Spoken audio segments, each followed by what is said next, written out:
Guys ఇదంతా శనగపంట guys. ఇవన్నీ శనగబుడ్డలు, దీనిలో ఉండేటివన్నీ. దీనిలను మేమైతే శనగబుడ్డలు అంటాము, మీ సైడ్ ఏమంటారో కామెంట్లో తెలపండి గైస్. వీటిని తినడం వల్ల మంచి టైం పాసు, అలాగే హెల్త్ కూడా చాలా మంచిది ఇవి, ఈ శనగబుడ్డలు అనేటివి.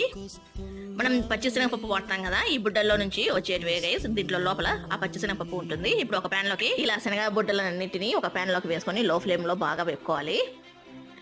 వీటన్నిటిని వేపుకొని పైన దీని తొక్క తీసుకొని లోపల ఉన్న పప్పును తినాలి గైస్. ఇవి చాలా టేస్ట్గా ఉంటాయి. మన పూర్వీకులు ఈ బుడ్డలన్నీ తిని ఆ కొమ్మలని ఎండబెట్టుకొని ఆ ఆకును అంటు తోముకునే పౌడర్గా చేసుకొని ఆ ఆకులను వేరు చేసినాక మిగిలిన కట్టెను పొయ్యి కింద వాడేవాళ్ళు గైస్. అట్లుంటది మన పూర్వీకులతోని. ఇలా మన పూర్వీకులు ఏవి వేస్ట్ చేయకుండా అన్నిటినీ ఉపయోగించుకునేవారు. ఈ శనగబుడ్డల్ని ఇదివరకు ఎవరైనా తింటే కామెంట్లో తెలపండి గైస్. ఇలాంటి మరిన్ని వీడియోస్ కోసం ప్లీజ్ సబ్స్క్రైబ్.